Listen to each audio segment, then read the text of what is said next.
Pembacaan Alkitab 1 tahun, hari ke-79, 1 Samuel pasal 4-6.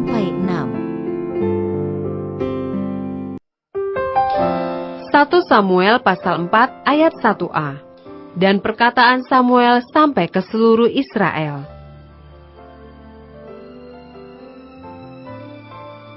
Ayat 1b sampai 22. Tabut Tuhan dirampas. Orang Israel maju berperang melawan orang Filistin dan berkemah dekat Ebenezer, sedang orang Filistin berkemah di Afek. Orang Filistin mengatur barisannya berhadapan dengan orang Israel.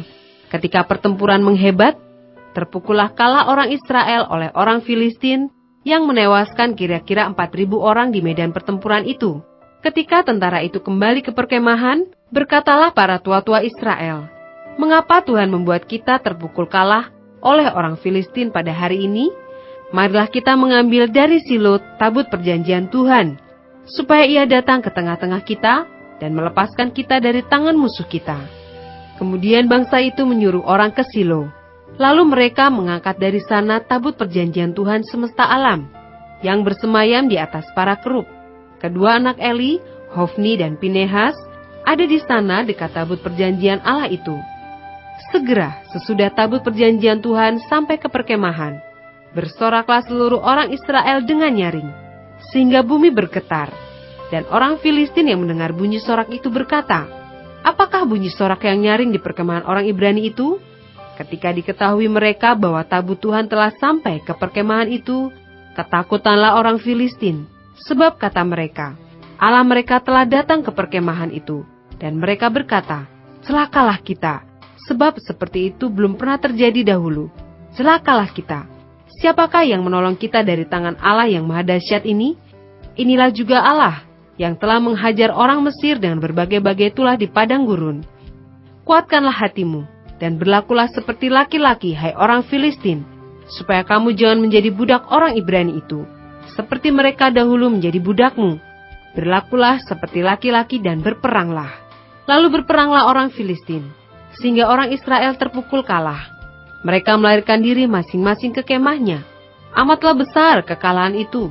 Dari pihak Israel gugur 30.000 orang pasukan berjalan kaki.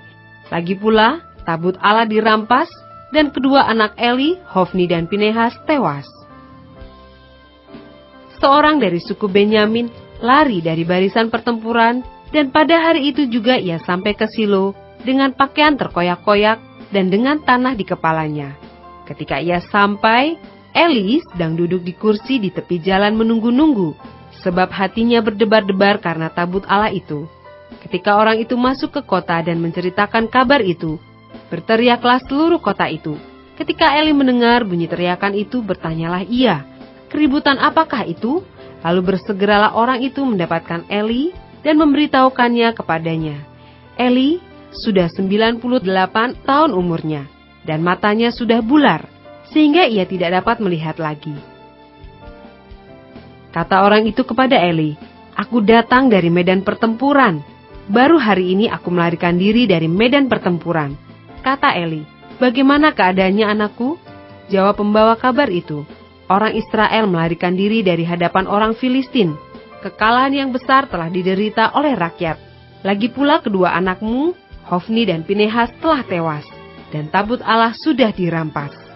Ketika disebutnya tabut Allah itu, jatuhlah Eli terlentang dari kursi di sebelah pintu gerbang. Batang lehernya patah dan ia mati, sebab telah tua dan gemuk orangnya. 40 tahun lamanya ia memerintah sebagai hakim atas orang Israel. Adapun menantunya perempuan, istri Pinehas, sudah hamil tua. Ketika didengarnya kabar itu, bahwa tabut Allah telah dirampas dan mertuanya laki-laki serta suaminya telah mati, duduklah ia berlutut lalu bersalin, sebab ia kedatangan sakit beranak. Ketika ia hampir mati, berkatalah perempuan-perempuan yang berdiri di dekatnya, "Janganlah takut, sebab engkau telah melahirkan seorang anak laki-laki." Tetapi ia tidak menjawab dan tidak memperhatikannya. Ia menamai anak itu Ikabod. Katanya, "Telah lenyap kemuliaan dari Israel, karena tabut Allah sudah dirampas, dan karena mertuanya dan suaminya." Katanya, "Telah lenyap kemuliaan dari Israel, sebab tabut Allah telah dirampas.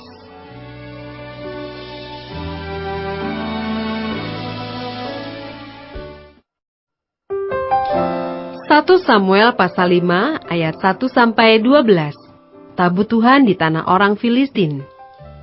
Sesudah orang Filistin merampas tabut Allah, maka mereka membawanya dari Ebenezer ke Asdod. Orang Filistin mengambil tabut Allah itu, dibawanya masuk ke kuil Dagon, dan diletakkannya di sisi Dagon. Ketika orang-orang Asdod bangun pagi-pagi pada keesokan harinya, tampaklah Dagon terjatuh dengan mukanya ke tanah di hadapan tabut Tuhan. Lalu mereka mengambil Dagon dan mengembalikannya ke tempatnya. Tetapi ketika keesokan harinya mereka bangun pagi-pagi, tampaklah Dagon terjatuh dengan mukanya ke tanah di hadapan tabut Tuhan. Tetapi kepala Dagon dan kedua belah tangannya terpenggal dan terpelanting ke ambang pintu. Hanya badan Dagon itu yang masih tinggal. Itulah sebabnya para imam Dagon dan semua orang yang masuk ke dalam kuil Dagon tidak menginjak ambang pintu rumah Dagon yang di Asdod sampai hari ini. Tangan Tuhan menekan orang-orang Asdod itu dengan berat dan ia membingungkan mereka. Ia menghajar mereka dengan borok-borok, baik Asdod maupun daerahnya. Ketika dilihat orang-orang Asdod bahwa demikian halnya, berkatalah mereka, tabut Allah Israel tidak boleh tinggal pada kita, sebab tangannya keras melawan kita dan melawan Dagon Allah kita. Sebab itu mereka memanggil berkumpul kepadanya semua raja kota orang Filistin dan berkata, apakah yang akan kita lakukan dengan tabut Allah Israel itu? Lalu kata mereka, tabut Allah Israel harus dipindahkan ke Gad. Jadi mereka memindahkan tabut Allah Israel itu ke sana. Tetapi setelah mereka memindahkannya, maka tangan Tuhan mendatangkan kegemparan yang sangat besar atas kota itu. Ia menghajar orang-orang kota itu, anak-anak dan orang dewasa, sehingga timbul borok-borok pada mereka. Lalu mereka mengantarkan tabut Allah itu ke Ekron. Tetapi sesampai tabut Allah itu di Ekron, berteriaklah orang Ekron itu demikian, mereka memindahkan tabut Allah Israel itu kepada kita untuk mematikan kita dan bangsa kita. Sebab itu mereka memanggil berkumpul semua raja kota orang Filistin itu dan berkata, antarkanlah tabut Allah Israel itu, biarlah itu kembali ke tempatnya, supaya jangan dimatikannya kita dan bangsa kita. Sebab di seluruh kota itu ada kegemparan maut. Tangan Allah menekan orang-orang di sana dengan sangat berat. Orang-orang yang tidak mati dihajar dengan borok-borok, sehingga teriakan kota itu naik ke langit.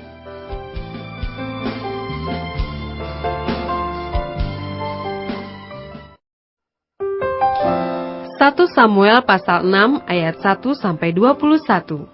Tabut dikembalikan kepada orang Israel.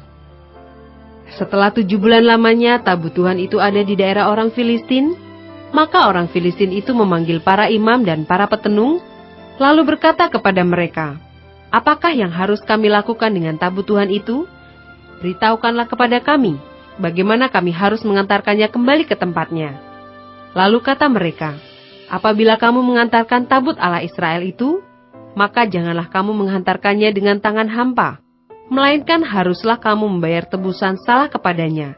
Maka kamu akan menjadi sembuh, dan kamu akan mengetahui mengapa tangannya tidak undur daripadamu. Sesudah itu bertanyalah mereka, apakah tebusan salah yang harus kami bayar kepadanya? Jawab mereka, menurut jumlah raja-raja kota orang Filistin, 5 borok emas dan 5 tikus emas, sebab tulah yang sama menimpa kamu sekalian dan raja-raja kotamu. Jadi buatlah gambar borok-borokmu dan gambar tikus yang merusak tanahmu. Dan sampaikanlah hormatmu kepada Allah Israel. Mungkin ia akan mengangkat daripadamu, daripada Allahmu, dan daripada tanahmu tangannya yang menekan dengan berat. Mengapa kamu berkeras hati sama seperti orang Mesir, dan Firaun berkeras hati?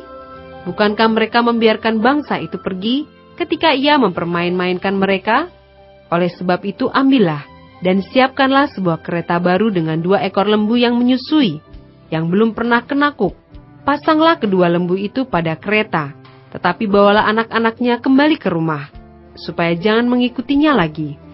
Kemudian ambillah tabut Tuhan, muatkanlah itu ke atas kereta, dan letakkanlah benda-benda emas yang harus kamu bayar kepadanya sebagai tebusan salah ke dalam suatu peti di sisinya. dan biarkanlah tabut itu pergi.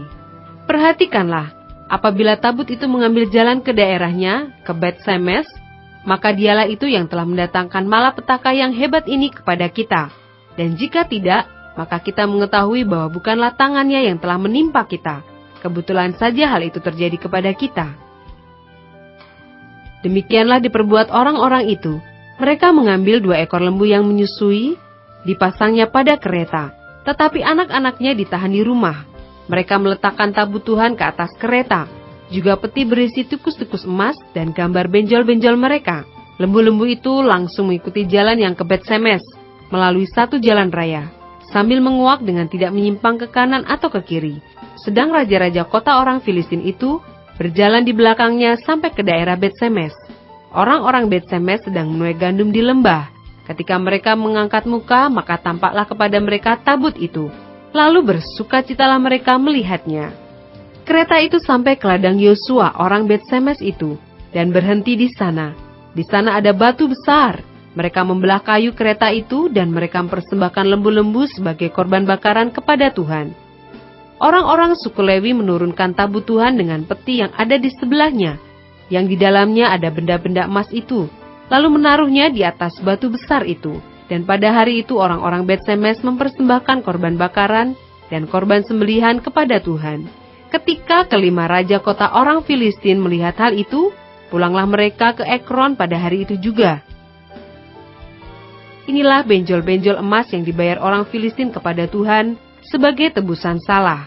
Dari Asdod 1, dari Gaza 1, dari Askelon 1, dari Gat 1, dari Ekron 1. Lagi tikus-tikus emas menurut jumlah segala kota orang Filistin kepunyaan kelima raja kota itu, baik kota-kota yang berkubu maupun dusun-dusun sekitarnya. Dan batu besar yang di atasnya diletakkan mereka tabut Tuhan di ladang Yosua orang Bet-Semes itu adalah saksi sampai hari ini. Dan ia membunuh beberapa orang Bet-Semes karena mereka melihat ke dalam tabut Tuhan.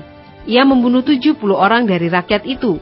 Rakyat itu berkabung karena Tuhan telah menghajar mereka dengan dahsyatnya.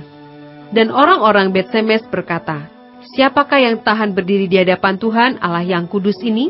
Kepada siapakah ia akan berangkat meninggalkan kita?"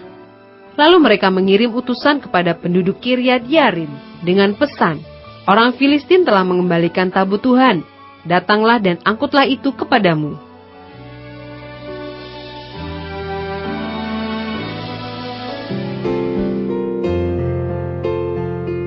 Demikianlah pembacaan Alkitab 1 tahun di hari ke-79. Yang berbahagia ialah mereka yang mendengarkan firman Allah dan yang memeliharanya. Tuhan memberkati. Amin.